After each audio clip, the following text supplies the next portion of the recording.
On the day my husband passed away, I said nothing about the $28 million inheritance or about the skyscraper in New York City under my name. That same night, my daughter-in-law screamed, "Pack your bags. The old leech doesn't stay here." I said, "Okay." Then I decided to do something that I'm glad to have you here. Follow my story until the end and comment the city you're watching from so I can see how far my story has reached. I'm Alberta, and I'm 64 years old. On the day my husband Richard died, I thought the worst pain I could ever feel was losing the man I'd loved for 38 years. I was wrong. The worst pain came 12 hours later, when his own family showed me exactly what they thought I was worth. The funeral had been everything Richard would have wanted: dignified, respectful, filled with people whose lives he'd touched. I sat in the front pew wearing my navy dress, the one he always said brought out my eyes, holding my composure like a shield. Everyone kept whispering about what a devoted wife I'd been, how I'd cared for him through those final months of illness without a single complaint, if only they knew the half of it. Richard's son Marcus from his first marriage gave a beautiful eulogy. His daughter Sarah read a poem. Even his ex-wife Patricia managed to say something kind about the man who'd left her 20 years ago for me. I listened to it all, nodding when appropriate, accepting condolences with quiet grace. Everyone seemed to forget I wasn't just the second wife. I was the widow. The reception afterward was held at our house. Well, what everyone assumed was our house. I watched as family members I barely knew picked through the photo albums, as distant cousins calculated the value of our furniture with their eyes. Sarah's husband James kept asking pointed questions about Richard's business affairs, while Marcus's wife Jennifer made comments about how much the house must be worth. But it was Richard's daughter-in-law Cynthia who really caught my attention. She'd married our youngest, David, just 3 years ago, and from day one she'd made it clear she thought I was taking up space in this family. A gold digger who'd married Richard for his money, even though she had no idea what his money actually was or where it came from. All day, she'd been watching me with this calculating look in her eyes. When I'd excuse myself to check on the catering, she'd be whispering with Sarah in the corner. When I'd sit down for a moment to rest, the day had been exhausting, she'd give me these cold little smiles that made my skin crawl. The last guest left around 8:30. I was in the kitchen, loading the dishwasher with shaking hands, when I heard footsteps behind me. Heavy, deliberate footsteps that stopped right at the kitchen threshold. "Well, that's over with," Cynthia announced. I didn't turn around. I kept loading plates, focusing on the simple task to keep my grief from overwhelming me. "Thank you for helping organize everything," I said quietly. "Richard would have appreciated—" "Cut the act, Alberta." Her voice was sharp, cutting. I finally turned around. Cynthia stood there with her arms crossed, still wearing her black dress but having shed any pretense of mourning. Behind her, David shifted uncomfortably. Sarah and Marcus flanked them, creating what felt like a tribunal. "I'm sorry?" I managed.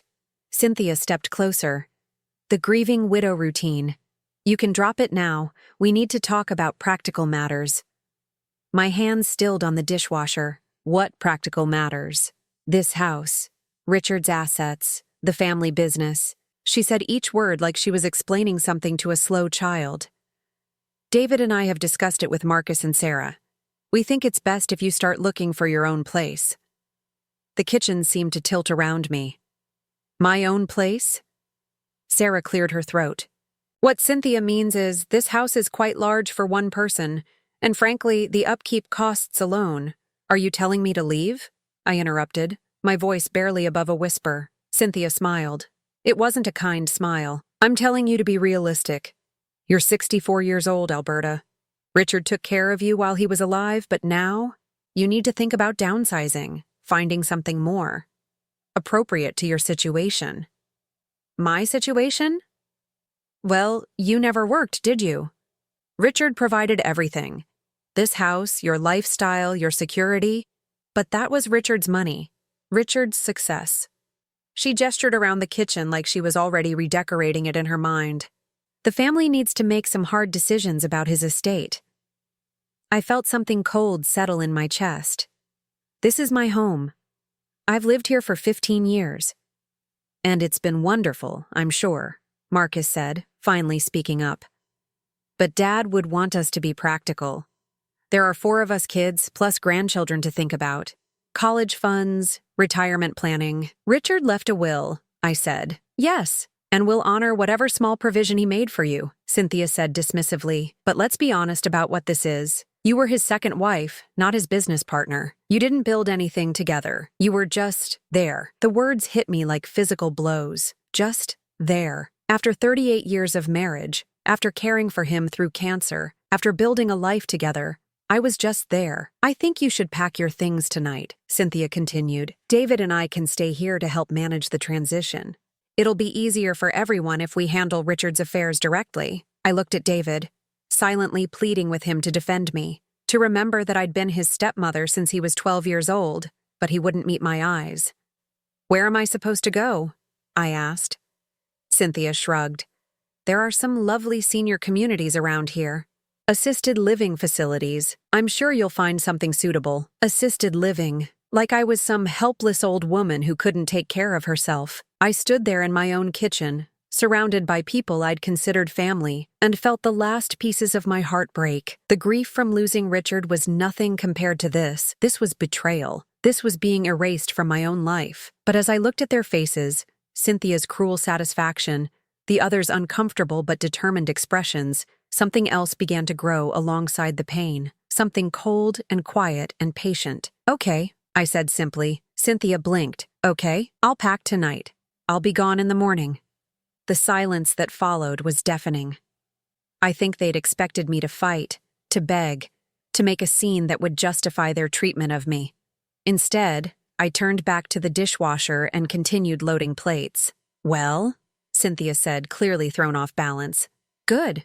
That's very mature of you. I didn't respond. I just kept working, listening as their footsteps retreated from the kitchen, as they began dividing up my life in hushed, excited whispers from the living room. They had no idea what they'd just done. They thought they were getting rid of a burden, claiming what was rightfully theirs. They thought Richard's widow was just an old woman with nowhere to go and nothing to fight with.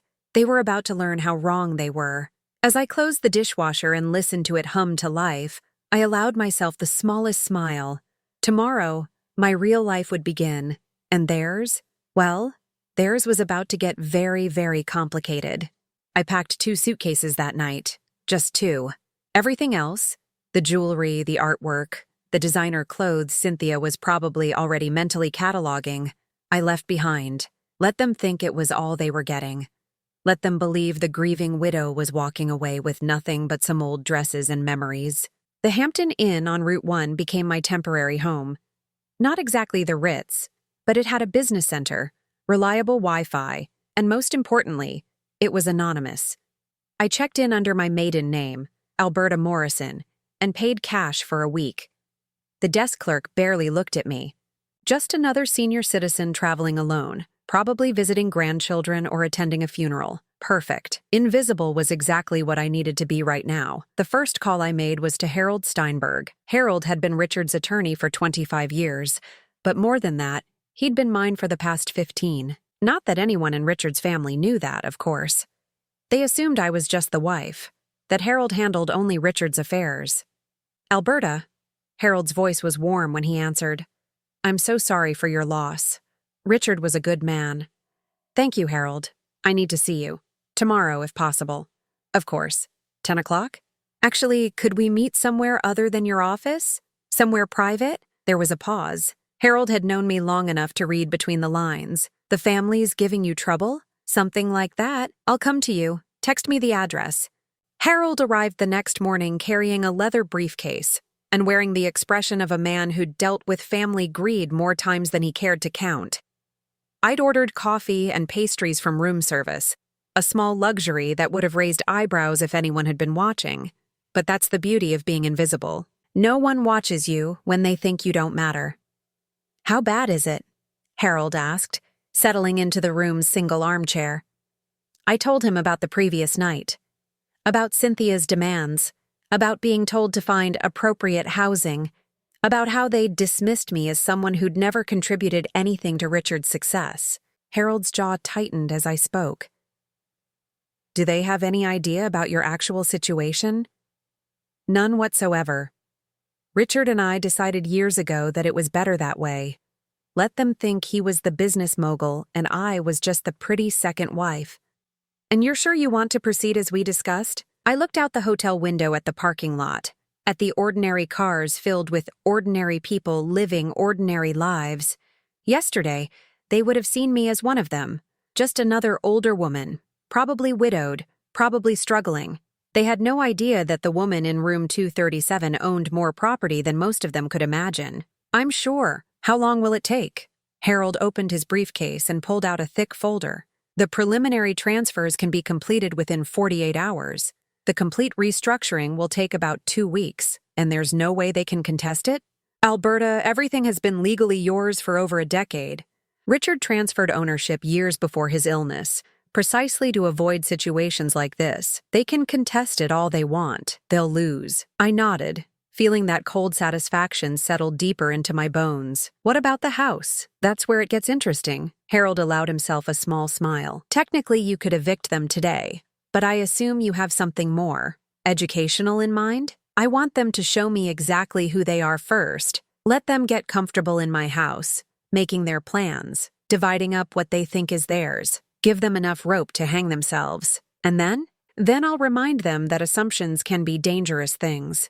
Harold spent the next hour walking me through documents, explaining procedures, confirming details that had been set in motion years ago. Most widows would be lost in the legal terminology, overwhelmed by the complexity of estate planning and asset management. But I wasn't most widows. After Harold left, I drove to the house, my house. I parked across the street and watched through tinted windows as moving trucks arrived. Cynthia directed workers like she was orchestrating a military campaign, pointing at Richard's study, gesturing toward the bedrooms. She'd brought her own furniture, I realized. She wasn't just staying temporarily to handle affairs. She was moving in permanently. My phone buzzed. A text from David. Hope you found a nice place, Alberta. Cynthia's getting Dad's office organized. Found some business files we need to go through. I almost laughed out loud. Business files in Richard's study. If they only knew that Richard's real business files weren't in that house at all. They were in a safety deposit box downtown, along with property deeds, stock certificates, and documentation that would turn their world upside down. But let them look through his desk drawers and filing cabinets. Let them find his appointment books and client lists from the small consulting firm everyone thought was our only source of income. Let them calculate modest assets and plan modest inheritances. The truth would be so much more devastating when it came. I drove to downtown and spent the afternoon at First National, where I'd maintained accounts they knew nothing about. Margaret Chen, my personal banker, greeted me with professional sympathy. Mrs. Morrison, I was so sorry to hear about your husband's passing. How are you holding up? As well as can be expected. I need to make some account adjustments. Margaret nodded, probably assuming I needed to add Richard's name to survivor benefits or update beneficiary information. Instead, I handed her Harold's documentation. Her eyes widened as she read. Mrs. Morrison, these amounts. I had no idea you were working with such substantial assets. Privacy was important to my husband and me, but circumstances have changed. I can see that. When would you like these transfers to take effect? Immediately. As Margaret processed the paperwork, I thought about Cynthia back at the house, probably going through my closet, deciding which of my clothes were worth keeping. I thought about Marcus and Sarah, likely meeting with financial advisors to discuss their father's estate. I thought about David, weak David, who'd let his wife bully the woman who'd raised him. They thought they'd gotten rid of me. They thought the inconvenient widow was out of the way, leaving them free to claim their inheritance. They had no idea that they'd just picked a fight with someone who'd spent 38 years learning how to play the long game. My phone rang as I was signing the last of the transfer documents. Cynthia's name appeared on the screen. I let it go to voicemail, then listened to her message with growing amusement. Alberta, we found some confusing paperwork in Richard's office. Legal documents that don't make sense. Could you call me back? There might be some things you need to explain. Confusing paperwork? I could only imagine what they'd found.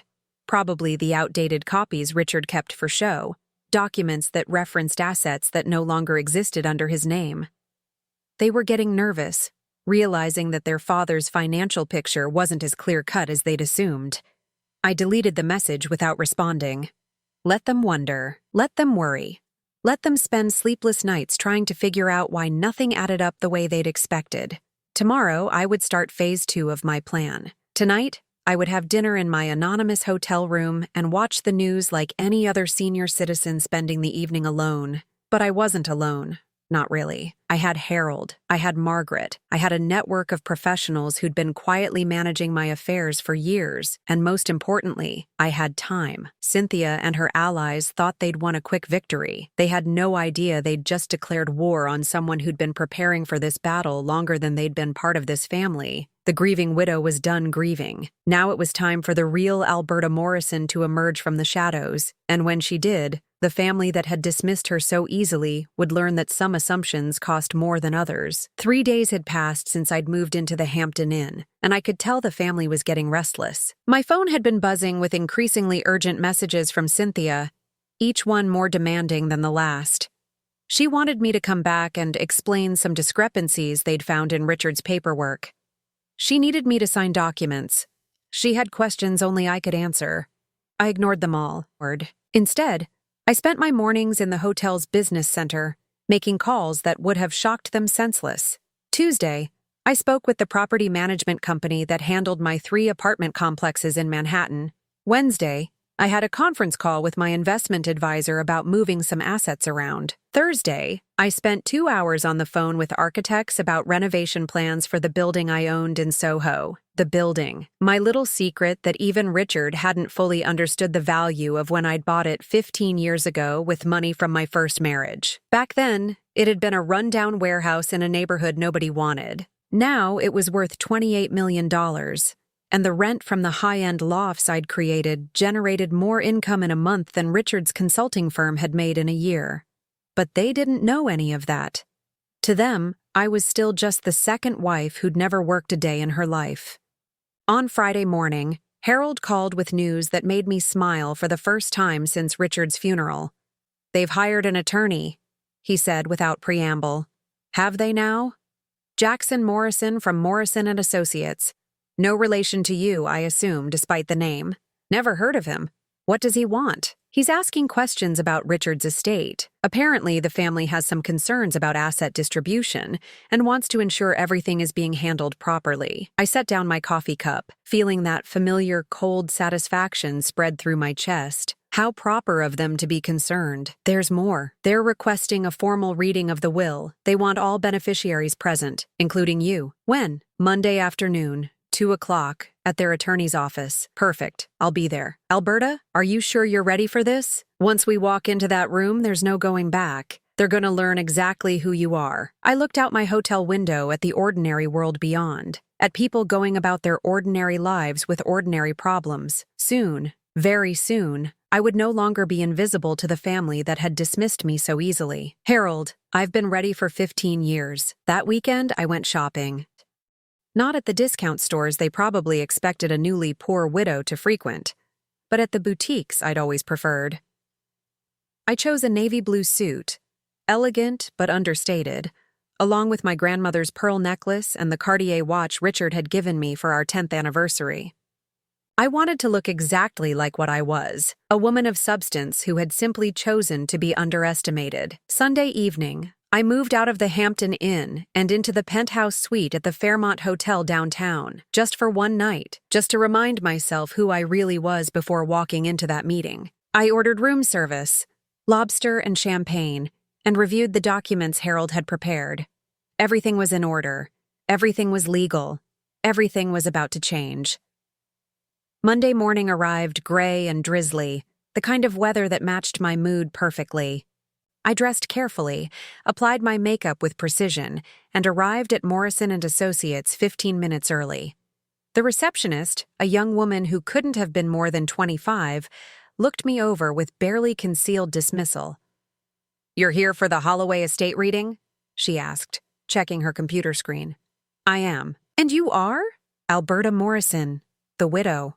Something in my tone made her look up sharply, but before she could respond, voices erupted from down the hall. Loud, angry voices that I recognized immediately. "This is ridiculous," Cynthia was saying. "Why does she even need to be here? She's not a real beneficiary.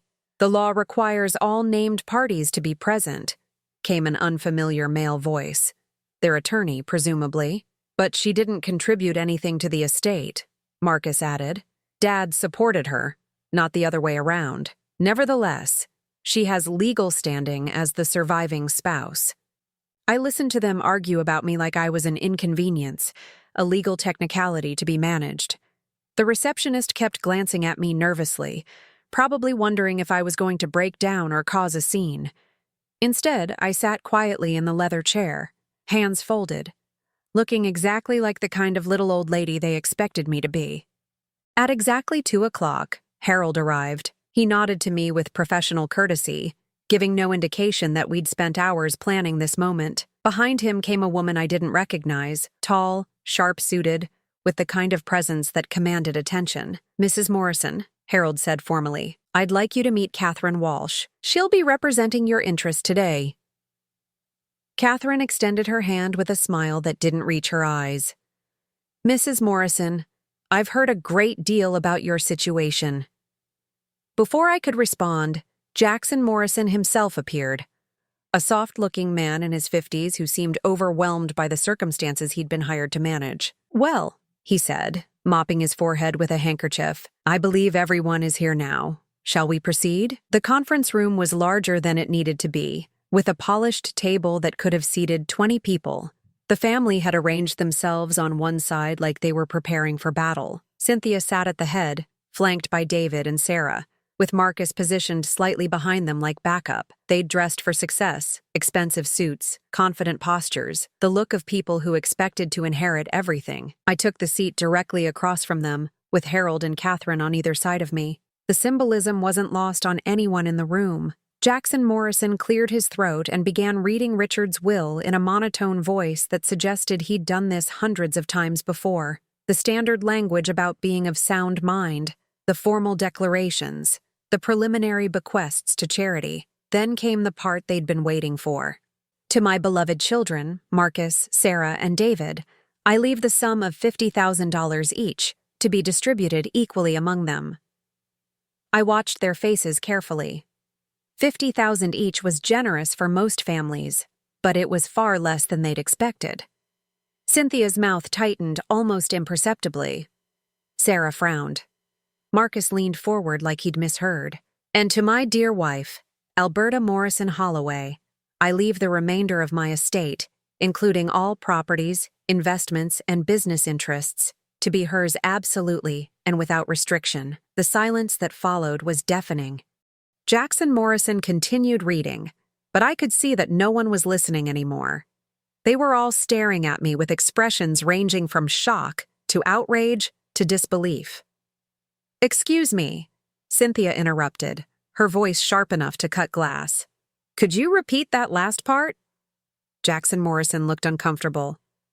"The bulk of Mr. Holloway's estate goes to his widow, as is customary in such circumstances." "But what exactly does that include?" Sarah asked, her voice rising. "The house? His business?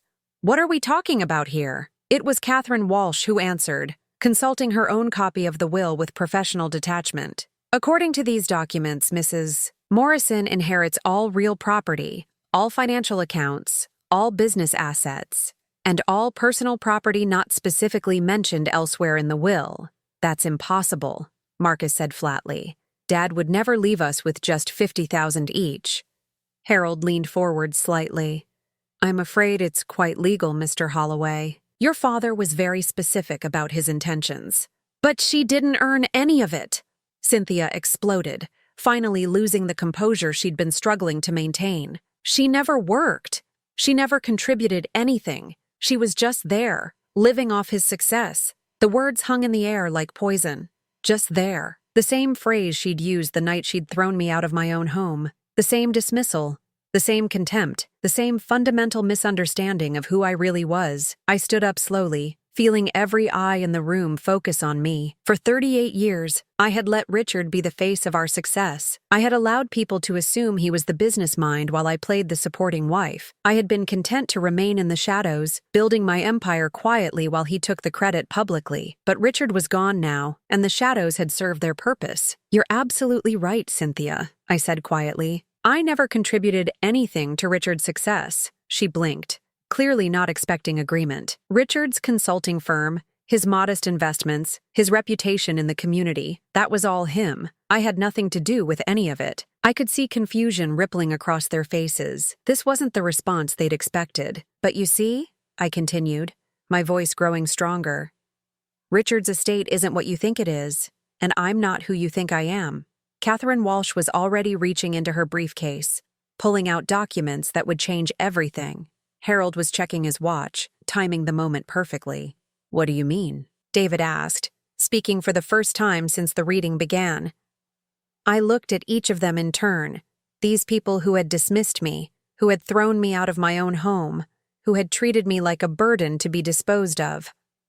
"I mean," I said, allowing myself the smallest smile, "that you've been operating under some very expensive assumptions about who owns what in this family." The real game was about to begin. Catherine Walsh opened her briefcase with the precision of a surgeon preparing for a delicate operation. The documents she withdrew were organized in neat folders, each one labeled with the kind of detail that suggested this moment had been planned for a very long time. "Perhaps," Catherine said in her crisp professional voice, "we should clarify exactly what constitutes Richard Holloway's estate." Jackson Morrison shifted uncomfortably in his chair. "I'm not sure I understand the question." "The question," Harold interjected, "is whether Richard actually owned the assets that his family believes they're inheriting." I watched Cynthia's face carefully. The confident smirk she'd worn since entering the room was beginning to crack around the edges. "Of course he owned them," she said, but there was a new uncertainty in her voice. "The house, the business, everything. Alberta never worked, never contributed financially." "That's where you're wrong," Catherine interrupted, sliding the first document across the polished table. "Mrs. Morrison has been the primary owner of virtually every significant asset in this family for over 15 years. The paper landed in front of Cynthia with a soft whisper that seemed to echo in the suddenly silent room. She stared at it like it might bite her. "This is the deed to the property at 47 Elm Street," Catherine continued. "The house you've been living in since Mrs. Morrison graciously vacated it. Notice the name on the title."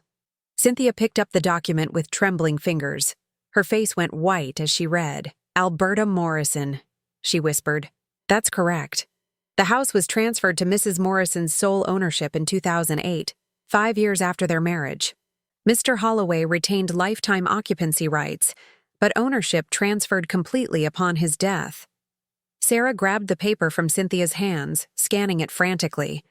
"This has to be a mistake. Dad bought that house before he even met her." "He did," Harold confirmed, "and then he refinanced it in 2007 using capital that Mrs. Morrison provided. When the new mortgage was issued, ownership transferred to her as the primary financial backer." "What capital?" Marcus demanded. "She never had any money." Catherine smiled, a cold, professional expression that reminded me why I'd hired her. "Mrs. Morrison has had considerable assets since before her marriage to your father. She simply chose not to advertise that fact." I had been quiet long enough. These people had spent the last week living in my house, planning their futures based on my assets, treating me like a discarded inconvenience. It was time for them to understand exactly who they'd been dismissing. "The money came from my first marriage," I said calmly. "When my first husband died in 1995, he left me quite well provided for. Real estate investments, stock portfolios, life insurance. I was 38 years old and financially independent when I met your father." The silence in the room was deafening. "But you never worked," David said weakly, like he was clinging to the last piece of his worldview. "I didn't need to work in the traditional sense. I managed investments. I bought and sold properties. I made business decisions." I gestured toward Catherine, who was already preparing the next folder. "I just did it quietly." Catherine slid a new set of documents across the table. These are the ownership papers for Morrison Holdings, LLC, established in 1996. Mrs. Morrison is the sole proprietor of a company that owns 17 properties across 3 states. Cynthia's hand flew to her throat. 17 properties, including 3 apartment complexes in Manhattan, 2 office buildings in Boston, and a recently renovated warehouse in Soho that was just appraised at $28 million. The number hit the room like a physical force. I watched as the implications sank in, as their understanding of reality shifted and cracked. 28 million? Sarah's voice came out as barely a whisper. That's just one property, Harold added helpfully. Would you like to see the complete portfolio? He didn't wait for an answer. Document after document appeared on the table like cards in a high-stakes poker game. Bank statements showing accounts with balances that made Richard's modest savings look like pocket change. Investment records detailing stock holdings in companies they'd never heard of. Property deeds from Maine to Florida. The total value of Mrs. Morrison's holdings, Catherine announced, consulting her summary sheet, is approximately $47 million, not including the assets she inherited from Richard's estate, which, as we've established, amount to roughly $300,000 in business assets and personal effects. $47 million. The words hung in the air like smoke. Cynthia was staring at me with an expression I'd never seen before, not just shock, but something approaching terror. You're lying, she said, but her voice had no conviction behind it. Which part would I be lying about? I asked pleasantly. The part where I've been financially independent since before I met Richard? Or the part where you've been living in my house for the past week? But why didn't Richard ever say anything? Marcus asked, looking genuinely confused. Because I asked him not to. I leaned back in my chair, feeling more relaxed than I had in years. Richard had his pride. He wanted to be seen as the provider, the successful businessman.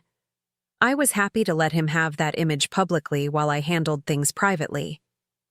So, when we asked you to leave, David said slowly, you were actually... I was being evicted from my own home by people who had no legal right to be there. The truth of what they'd done was finally sinking in. I could see it in their faces, the growing horror as they realized they hadn't just been cruel to a helpless widow. They'd been cruel to someone who could destroy them financially without breaking a sweat. The business cards you found in Richard's office, Catherine continued, clearly enjoying their distress, were for a consulting firm that Mr. Holloway operated as essentially a hobby. It generated maybe $40,000 a year in revenue, hardly enough to support the lifestyle you all assumed he was funding. Then how did he pay for everything? Sarah asked. He didn't, I said simply. I did. The mortgage on the house, the property taxes, the utilities, the insurance, all of it came from my accounts. Richard contributed his consulting income, which covered groceries and incidentals. Cynthia was shaking now, visibly trembling as the full scope of her mistake became clear. You let us think. I let you reveal exactly who you were, I corrected. I didn't force you to throw me out of my own house. I didn't make you call me a sanguisuga. I didn't tell you to treat a grieving widow with contempt and cruelty. The word sanguisuga, bloodsucker in Portuguese, a term Cynthia had used thinking I wouldn't understand, made her flinch. I gave you every opportunity to show kindness, to include me in your family, to treat me with basic human dignity. Instead, you showed me your true character. Jackson Morrison was looking around the room like he'd stumbled into someone else's nightmare. I think there may be some misunderstanding here about the nature of these assets. There's no misunderstanding, Harold said firmly. Everything is documented, legal, and has been properly maintained for years. Mrs. Morrison was under no obligation to disclose her financial situation to her stepchildren. But what does this mean for us? Marcus asked, his voice small and frightened. Catherine consulted her papers with theatrical precision. Well, legally speaking, you each inherit exactly what your father left you, $50,000. As for your current living situation, she looked directly at Cynthia. You're currently residing in Mrs. Morrison's property without her permission. That would technically make you trespassers. The word trespassers hit like a slap. Cynthia's face cycled through several colors before settling on a sickly gray. You can't be serious, she whispered. I'm completely serious, I said, standing up slowly. You wanted me out of the way so you could claim what you thought was rightfully yours. You succeeded in getting me out of the way. Unfortunately for you, nothing was rightfully yours to begin with. I gathered my purse and looked at each of them one final time. These people who had treated me like garbage, who had dismissed my grief and my worth, who had tried to erase me from my own life. I'll give you 72 hours to remove your belongings from my house, I said quietly. After that, I'll have you legally evicted. As I walked toward the door, Cynthia's voice followed me, high and desperate. Alberta, please. We can work something out. We're family. I paused at the threshold, my hand on the door handle. Family, I repeated softly. You know, Cynthia, you're absolutely right. We are family. And you've just taught me exactly what that word means to you. I walked out of that conference room knowing that my old life was over. The invisible widow was gone forever. In her place stood someone they should have been much more careful about crossing. The real reckoning was just beginning. The 72 hours I'd given them turned into the most satisfying 3 days of my life. Not because I enjoyed their suffering. I'm not cruel by nature. But because for the first time in decades, I was watching people face the real consequences of their choices. The first call came 6 hours after the meeting. Cynthia, of course, her voice a mixture of desperation and barely contained rage. Alberta, we need to talk. This whole situation has gotten out of hand. I was in my penthouse suite at the Fairmont, enjoying a glass of wine and watching the sunset paint the city in shades of gold. Has it? I thought we talked quite thoroughly this afternoon. You know what I mean. The house, the money, all of it. There has to be some way to work this out reasonably. Reasonably. I let the word hang in the air. Like how you reasonably threw me out of my own home the night my husband died. Silence on the other end. Then, we were grieving too, Alberta. We weren't thinking clearly. You were thinking clearly enough to have me pack my bags and find somewhere else to live within hours of Richard's funeral. You were thinking clearly enough to start dividing up what you thought was your inheritance. But we're family. No, Cynthia. You made it very clear that I'm not family. You called me a sanguisuga, remember? A bloodsucker who never contributed anything. I could hear her sharp intake of breath. She hadn't expected me to understand the Portuguese insult. I didn't mean, you meant exactly what you said. The only thing you didn't mean was for me to be in a position to do anything about it. I ended the call and blocked her number. The next morning brought David to my hotel. The concierge called up to announce him, asking if I wanted to receive visitors. I almost said no, but curiosity got the better of me. David had always been the weakest of Richard's children, the one most easily led by stronger personalities.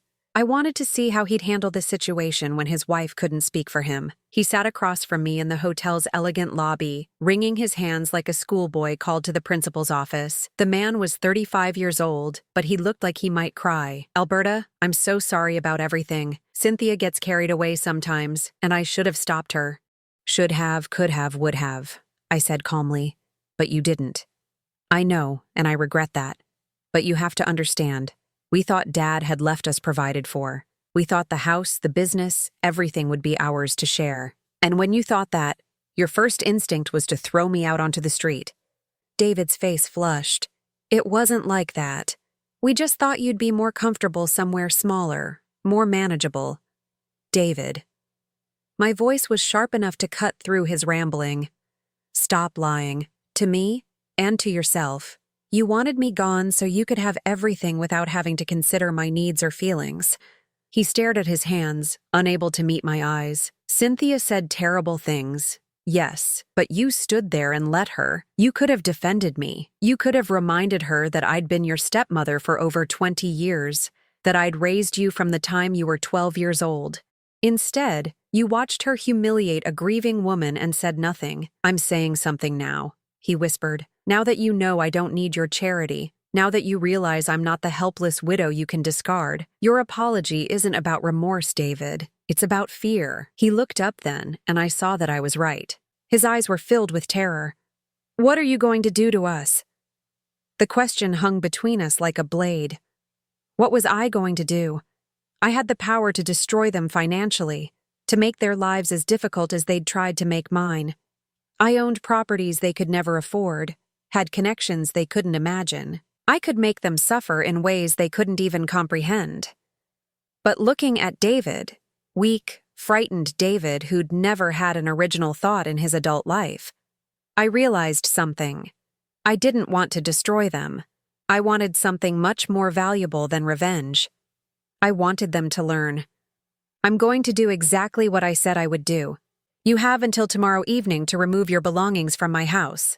After that, I'm changing the locks. And then? And then, you're going to figure out how to live your own lives, make your own decisions, and face your own consequences. No more depending on family money that was never really family money to begin with. David's shoulders sagged. Cynthia's going to lose her mind. Cynthia's going to learn that actions have consequences, just like you are. He left without another word, and I watched him walk away, knowing that this conversation had changed something fundamental between us. Not forgiveness. That would take time if it ever came at all. But understanding. The final 24 hours were the most interesting. I had Harold arrange for a locksmith to be ready, and I drove to the house at exactly 6 o'clock on Friday evening to see if they'd honored the deadline. The driveway was full of cars. Not just David and Cynthia's vehicles, but Marcus's truck, Sarah's sedan, even some cars I didn't recognize. As I sat in my rental car watching the house, I realized they were having some sort of family meeting. About me, presumably. About what to do with the problem I'd become. I walked to the front door and used my key. They hadn't thought to change the locks, probably because it had never occurred to them that I might still have one. The voices from the living room stopped abruptly when they heard the door open. "Hello?" I called out pleasantly. "I hope you don't mind me letting myself in. It is my house, after all." I found them arranged around the living room like a war council. Cynthia sat in what had been Richard's favorite chair, still playing the role of matriarch. Marcus and Sarah flanked her, while David hung back near the window. There were two people I didn't recognize. A middle-aged couple who looked distinctly uncomfortable. "Alberta," Cynthia said, standing up with forced dignity. "We were hoping you'd come by. We wanted to discuss a reasonable settlement to this whole misunderstanding." "Settlement?" I raised an eyebrow. "For what?" "For the house, obviously. David and I have put a lot of work into this place, a lot of improvements. We think we deserve some compensation for—" "You think you deserve compensation for living in my house rent-free for a week?" The unknown couple exchanged glances. The woman cleared her throat nervously. "Perhaps we should go, Cynthia. This seems like a private family matter." "No, please stay," I said warmly. "I'm Alberta Morrison, Richard's widow." "And you are?"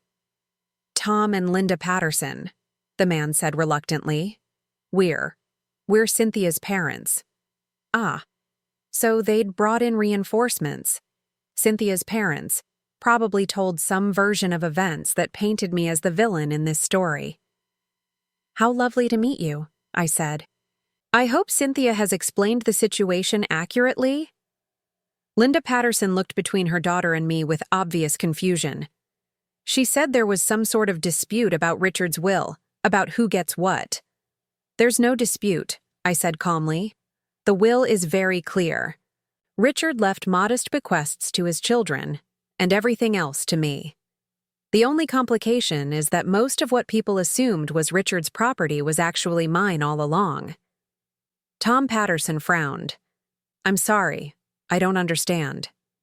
Neither did they, until a few days ago. You see, I've been financially independent since before I married Richard. The house they've been living in belongs to me. The comfortable lifestyle they've been enjoying was funded by my assets, not Richard's. I watched the older couple process this information, watched their expressions change as they realized their daughter might not have been entirely truthful about the circumstances. "But Cynthia said you never worked," Linda said slowly. "I didn't need to work in the traditional sense. I managed a rather substantial investment portfolio." I smiled pleasantly. "About $47 million worth, as it turns out." The silence that followed was profound. Tom Patterson's mouth actually fell open. "So, when your daughter threw me out of this house the night Richard died," I continued conversationally, She was essentially evicting me from my own property. When she called me a bloodsucker who never contributed anything, she was speaking to someone who had been supporting the entire family for years. Cynthia's face had gone white. Her parents were staring at her with expressions of horror and disbelief. "Cynthia Marie Patterson," her mother said in the tone of voice that probably hadn't been used since Cynthia was 12 years old. "Please tell me you didn't actually throw this woman out of her own house at her husband's funeral." It's complicated, Mom. It's not complicated at all," I said gently. "Your daughter made assumptions about my financial situation and treated me accordingly. She's now learning that assumptions can be expensive." Tom Patterson stood up, his face red with embarrassment. "Mrs. Morrison, on behalf of our family, I want to apologize. If Cynthia did what you're saying, Dad, don't. If she treated you that way during your time of grief, then she was raised better than that and should know better." He looked at his daughter with disappointment that cut deeper than anger ever could. "We're leaving, Linda. This isn't something we want to be part of." As Cynthia's parents gathered their things and headed for the door, I could see the final pillar of her support system crumbling. She'd counted on them to back her up, to see her as the victim in this situation. Instead, they'd seen her for what she really was. 20 minutes, I announced to the room as the front door closed behind the Pattersons. "Then I'm changing the locks, whether you're finished or not." They scrambled then, grabbing bags and boxes they'd obviously packed in preparation for this confrontation.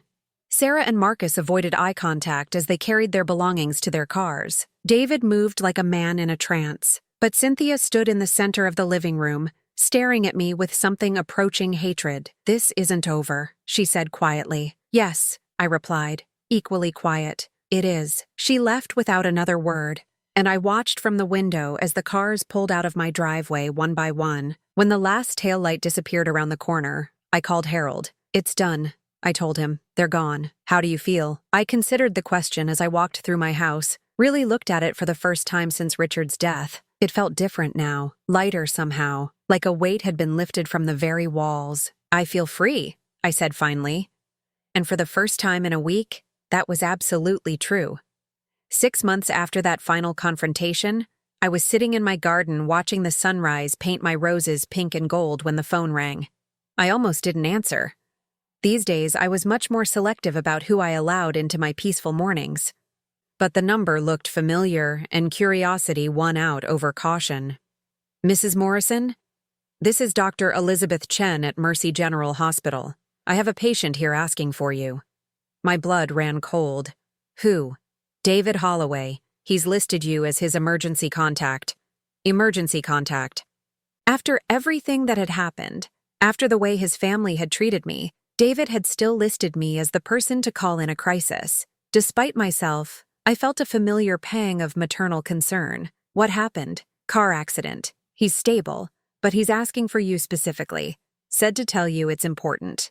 20 minutes later, I was walking through the sterile corridors of Mercy General, my heels clicking against the polished floor.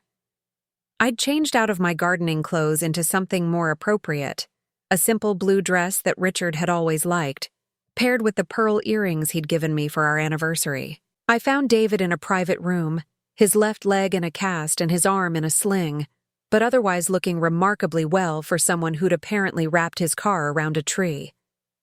"Alberta." His voice was soft, relieved. "You came." "Of course I came. You're hurt." He tried to sit up straighter and winced. The nurse said they couldn't reach Cynthia. Her phone's been disconnected. I wasn't surprised. In the month since they'd been forced out of my house, I'd heard through the small-town gossip network that David and Cynthia's marriage had imploded spectacularly. Apparently, learning that your financial security was built on lies and assumptions had put considerable strain on their relationship. "Where is she now?" I asked, settling into the uncomfortable plastic chair beside his bed. "Gone. She left 3 months ago. Took what was left of our savings and moved back in with her parents." David stared at the ceiling, his voice hollow. "She said she married me for the lifestyle, not for me, when the lifestyle disappeared." "I'm sorry, David. Are you?" He turned to look at me, and I was startled by the clarity in his eyes. "Even after everything we did to you?" I considered the question seriously. Was I sorry? 6 months ago, I would have said that Cynthia leaving was exactly what David deserved, but looking at him now, broken, alone, finally forced to confront the consequences of his choices, I found that I was genuinely sad for him. "Yes," I said simply, "I'm sorry you're going through this." We sat in silence for a while, listening to the distant sounds of the hospital around us. Finally, David spoke again. "I need to tell you something. About that night, when Cynthia threw you out." "David, you don't have to." "Yes, I do." His voice was stronger now, more determined than I'd heard it in years. I knew it was wrong. Even as it was happening, I knew it was cruel and unfair. But I was so angry about the will, so disappointed that Dad had left us so little, that I let Cynthia convince me you were the problem. He paused, struggling with words that had obviously been weighing on him for months. "You raised me, Alberta. From the time I was 12 years old, you were more of a mother to me than my biological mother ever was. You came to my soccer games, helped me with homework, stayed up with me when I was sick. And the night Dad died, when I should have been protecting you and comforting you, I let my wife call you names and throw you out onto the street." Tears were sliding down his cheeks now, and I felt my own throat tighten with emotion. "I've been living with that guilt for 6 months, and I needed you to know that I remember who you really are. Not the rich woman with all the power, though God knows I understand that now too, but the woman who bandaged my scraped knees and taught me how to drive, and never once made me feel like I was less important than her biological children." I reached over and took his uninjured hand in mine. "Oh, David, I don't expect you to forgive me," he continued. "I just needed you to know that I see now what I threw away. Not the money or the inheritance or any of that. I threw away the one person in my life who loved me unconditionally. The tears I'd been holding back finally spilled over. You didn't throw me away, honey. You made a mistake. A terrible, hurtful mistake, but not an unforgivable one." He squeezed my hand weakly. "How can you say that? After what we did?" "Because I understand something now that I didn't 6 months ago. That night when Cynthia threw me out, I thought my world was ending. I thought I was losing my family, my home, everything that mattered. But what I was really losing was an illusion." David frowned, not understanding. "I thought I was part of a loving family where everyone cared about each other. But the truth was, I was part of a system where my value was based on what I could provide, not who I was." That night forced me to see the difference. I adjusted my grip on his hand, choosing my words carefully. "You and your siblings and Cynthia, you didn't know me at all. You knew the role I played, the function I served, but you never bothered to find out who I really was underneath. And because you didn't know me, you couldn't really love me. You loved what I did for you." David was quiet for a long moment, absorbing this. "And now you're seeing me for the first time as a complete person. Someone with her own history, her own strength, her own worth that exists independently of what I can do for others." I smiled at him through my tears. "And I'm seeing you clearly too, David, not as Richard's son or Cynthia's husband, but as the young man I helped raise who's finally learning to take responsibility for his choices. So, where does that leave us?" It was a fair question, one I'd been asking myself since the doctor's call that morning. Where did it leave us? I had every right to walk away from this family permanently. I had every justification for letting them live with the consequences of their cruelty without interference from me. But sitting in that hospital room, holding the hand of the boy I'd helped raise, I realized that revenge and justice weren't the same thing.